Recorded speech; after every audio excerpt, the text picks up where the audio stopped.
It took a lot of thought before myself and my family decided this was the way to go.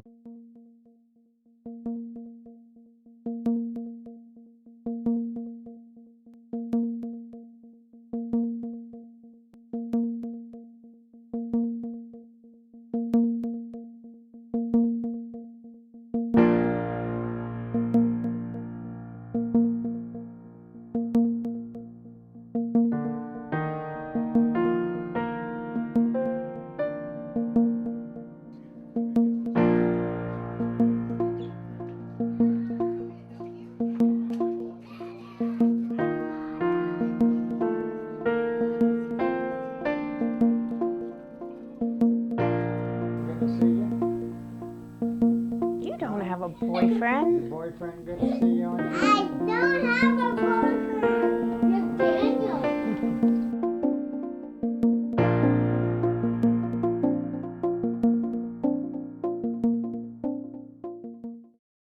I think he really wanted to live as long as he could live. They thinking, oh, he's gonna leave us this time, and he was like a cat with 9 lives. He had a really special relationship with Dr. Perry-Coyle. He just liked to kind of keep the camera rolling. I think it was that real trust that was established early on. When he came to me, his thought was he had 6 months to live. His sense was, I'm here to be referred to hospice care. Hospice means I have to die, right? He wouldn't believe me when I told him that he was going to be around for a while, and that's how it started off as a joke between us, saying, I'll just have to pull out my video camera and show it to you so that 6 months from now, you're actually going to be here. You're welcome at any time to quit. We don't do that. Well, maybe quit is the wrong word. You're welcome to withdraw your participation anytime. Gotcha. Okay. You don't get nervous in front of the camera. No.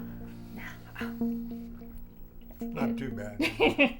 He just came in for us to take care of his pain. He left a couple of times and went home, and then he'd come back for a tune-up. I tell my friends, the care that I get here, and they can't believe it. I just wish that more guys knew about the program, because I know a lot of guys that would benefit from it. Feels good when Carly's over with me, my baby girl. How do you feel today, Papa? I feel good today. And he's polishing his scooter, which means he's having a really good day today.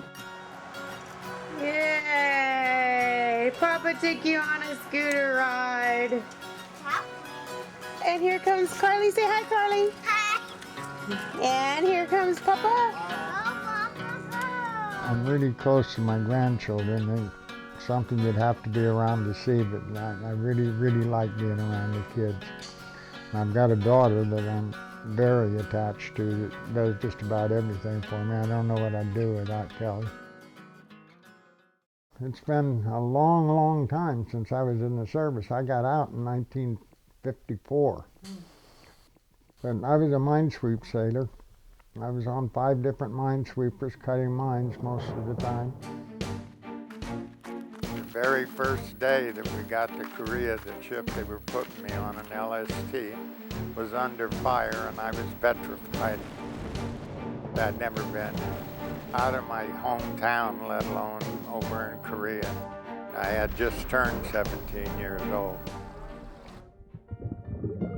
In those days, I had a record.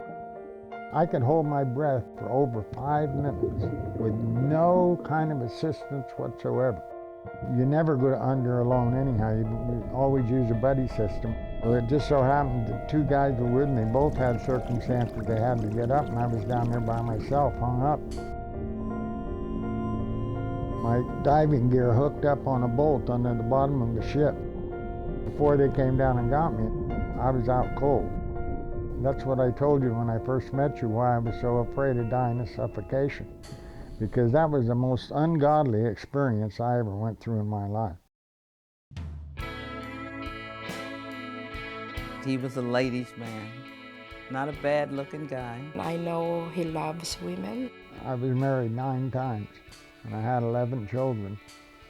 And it's hard for me to realize today that it's actually factual. In fact, it's pretty much of a funny thing in our family that gets talked about a lot. Every day that I get a day older, I got more feelings about mistakes that I made and people that I mistreated. But particularly when I used alcohol, that was a double whammy, because I got violent. And I'd end up in jail or in the hospital invariably every time. I've been in jail so many times that I couldn't even begin to count them. I'm lucky to be alive by the same token, really lucky to be alive. There's one particular incident that I always go back to almost 99% of the time. It's an incident that I don't care to talk about that took place that involved me in a killing of a young person. And invariably, my dream will start with that, with the explosion and the person being killed, and me just completely being just out of it, completely tore up. For days and days and days, I couldn't even function.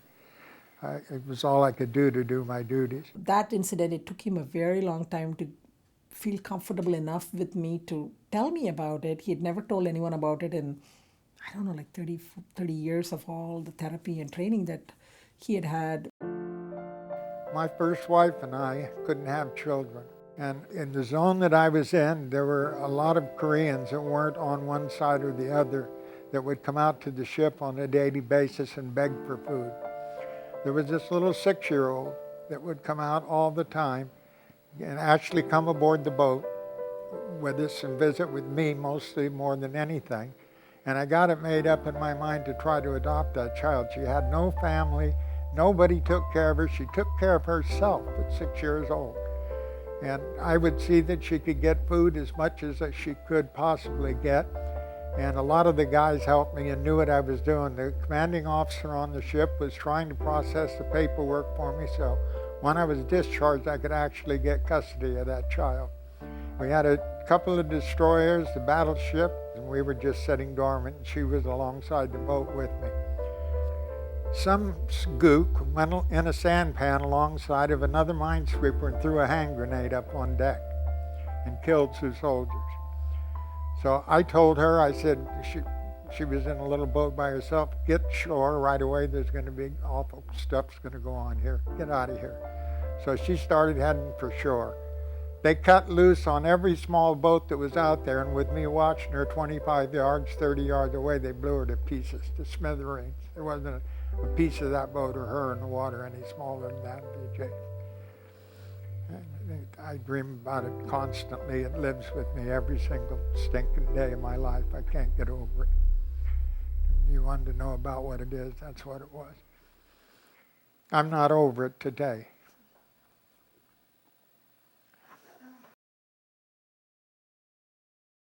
He and I decided he would share the story with his daughter, Kelly. Long before you were born. I was just 18 years old in Korea. And the 3 of us would do a little memorial in memory of her death. She would now become part of our hospice unit, and her ribbon would be part of our collection of all of the people that we had cared for. I'm telling you, BJ, it really made a difference talking to you about it. It really did.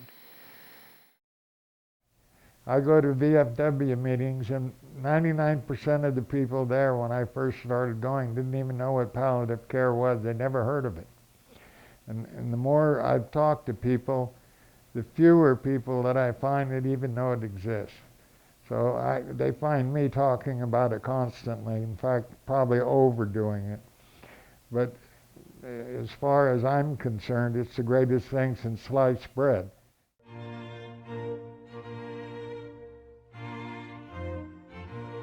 He told me about his wife, his daughter Kelly's mother. They remarried over in Menlo Park before he came back here. All he was worried about was her being taken care of when he died. You make it? I hope so.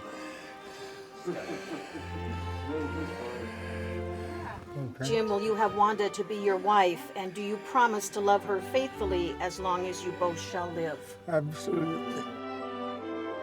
Find delight in each other always, and remain faithful until your life's end. Amen. Don't forget to kiss my bride. Oh, kiss the bride. Yes, yes, yes.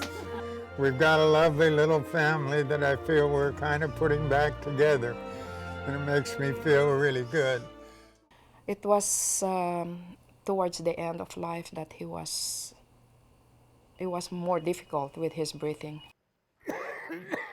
Even in the last couple days of his life, I really didn't want to film him because he was far gone, but he would have none of it. He wanted to keep talking and he wanted the camera there, and he would get upset because he kept telling me that, see, you're going back on your word. You promised me that we would see this through to the end. To me, it feels like you're getting more tired. I don't particularly feel real tired. If you When have you ever admitted to being tired, Mr. Cooper?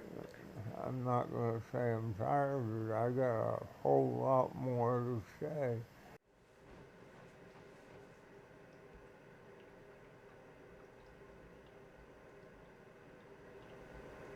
I was here and treated like the king, with every kind of medication that a human being could ask for.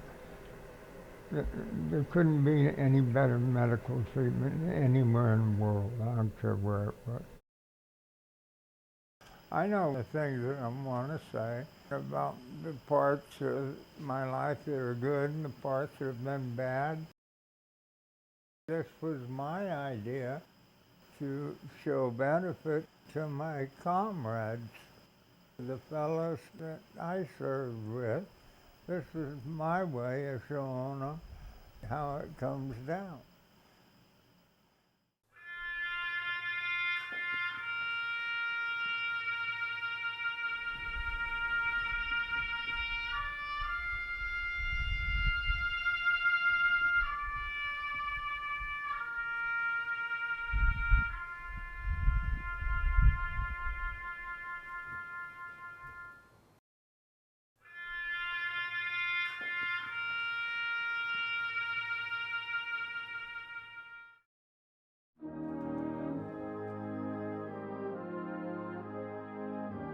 This is for you, Papa.